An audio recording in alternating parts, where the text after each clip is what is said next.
Hi everyone, welcome to this hot tub live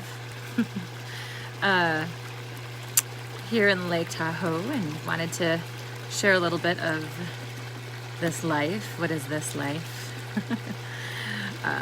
Pretty fabulous, and I'm really grateful for this opportunity to be here in nature and to be in this hot tub and to be talking with you right now.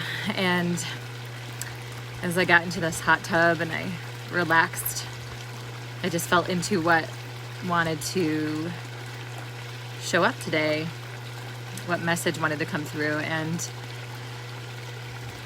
something that's been on my mind percolating for some time is New Age narcissism in general, in like the coaching industry and in spiritual realms, and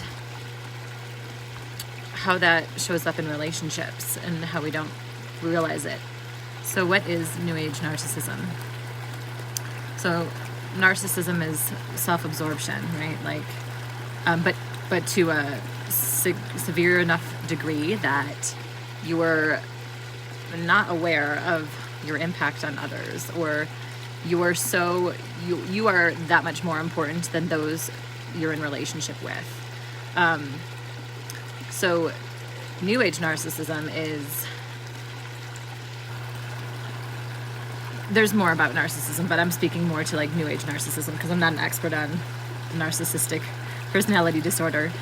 New Age narcissism, I wouldn't necessarily qualify as a personality disorder, but it is something to be aware about. And I know that I've exhibited some of it, some of these qualities until I caught on. It almost seems like part of the journey in a way.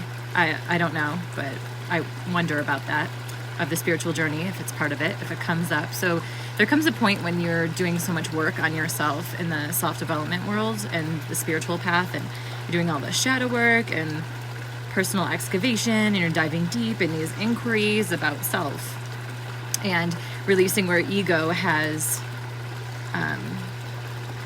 running your life, right? And ego is a beautiful mechanism that we have that tries to keep us safe, which, you know, from some perspective, it can appear sweet or thoughtful, and but ultimately it is just a defense mechanism, and it does not actually promote our freedom. If we allow our soul to respond to our ego, then it's like the ego can show us where we need to grow, and then the soul responds, and then we have the soul in the driver's seat.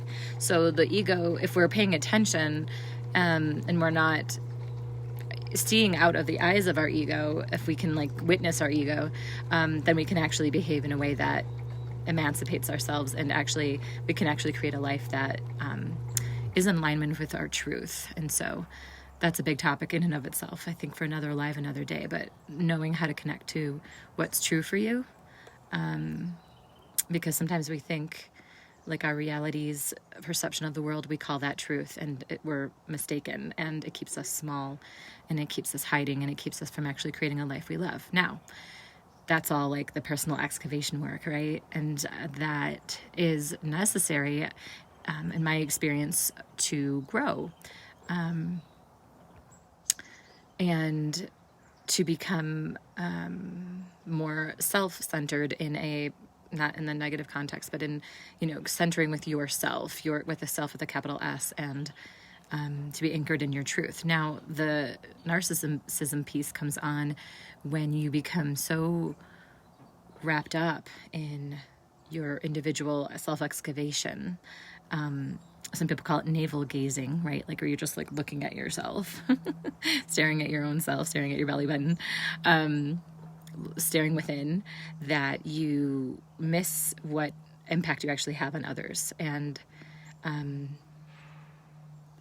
so I want to speak to romantic relationships. And for me, this has come into my awareness, where this kind of navel gazing or hyper self-awareness, on one hand, can be a beautiful thing, and that's how we grow and evolve and move beyond our ego's trappings and limitations and limiting beliefs, and beyond our defense mechanisms. But it also can prevent us from being really intimate with others and seeing others. And I noticed with my husband that I would become spiritually superior. Like I would be like, well, not like directly say this, but like this was the frame I was coming from. Well, I'm more evolved, or I'm more conscious, or I'm more spiritually wise, or like whatever way you want to put on it. And this is problematic for obvious reasons. It's arrogant, but then it's also, it really doesn't allow me to see him.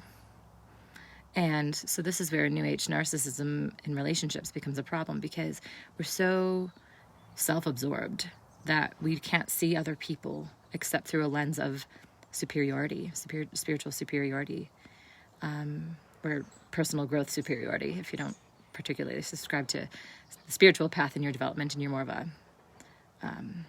personal growth enthusiast, which has its own language.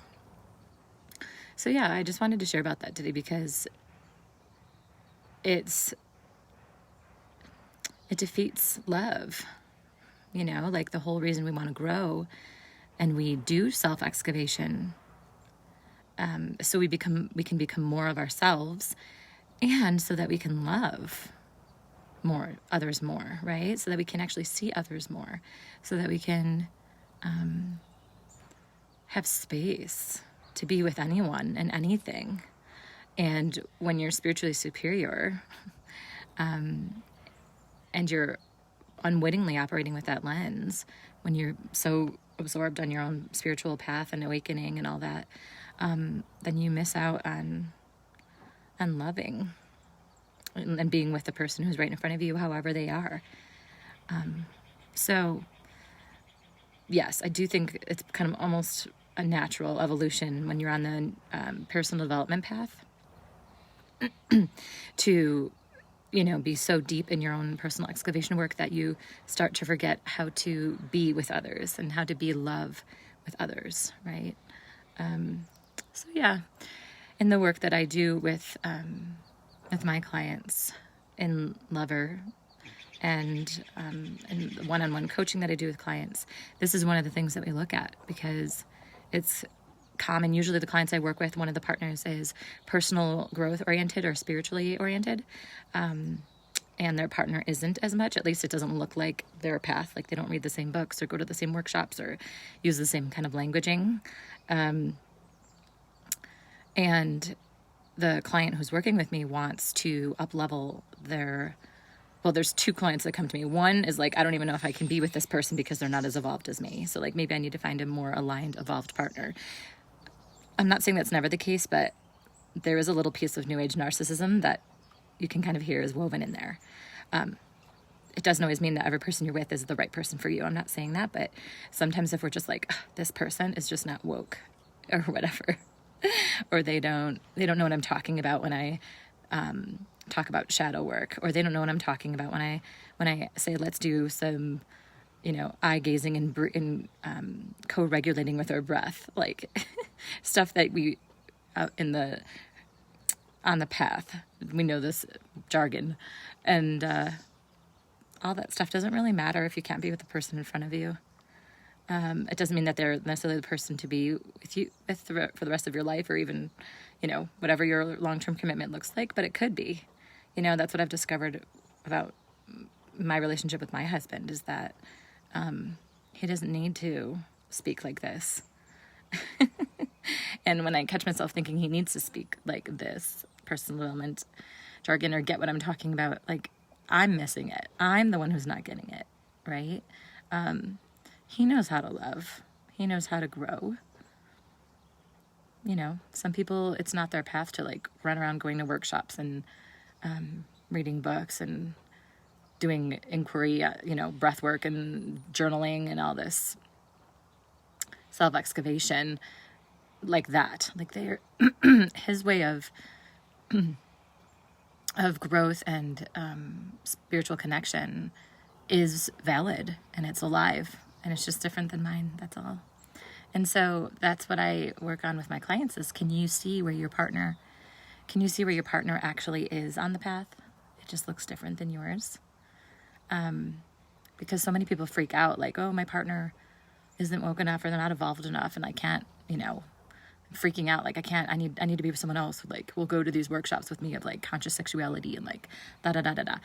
Yeah, like, you could choose that. Like, you could continue to date and, like, find the perfect match. And that happens for people. I know people who leave relationships they're not satisfied in, and then they find the conscious partner who's on the path, the same path, who will do this specific kind of work that I've been mentioning. And then there are people like me, and I'm not the only one. I know many people who have a partner who's just, that's not their jam, but they are on the path of personal growth and spiritual connection in their own way. So anyway, New Age narcissism in relationships, it's a thing. And once you notice it, it's a little intense, because it's like, ouch, like, when you're on the path, you don't want to hurt anybody or be superior, and it's just kind of gross. But just be gentle with yourself. I think I have a hunch that it might be part of the journey of being so good at self-excavation that you kind of forget how to be generous with others and see others as they are, and that it's beyond just intellectually, oh, everyone's perfect, whole, and complete. Like, we all have that intellectually, but, like, genuinely, like, this person is the right person for me, even if they don't walk and talk like me. And I think there is a lot of cognitive dissonance for people on the path. It can be confronting. So I hope this helps for those of you who are looking at that, and if this is a wake-up call to your New Age narcissism, you're welcome. And it's okay. And you can always do better and come back to love, because ultimately, if our path isn't leading us to more love, then what are we doing? If our personal excavation doesn't lead us to being more love, what are we doing?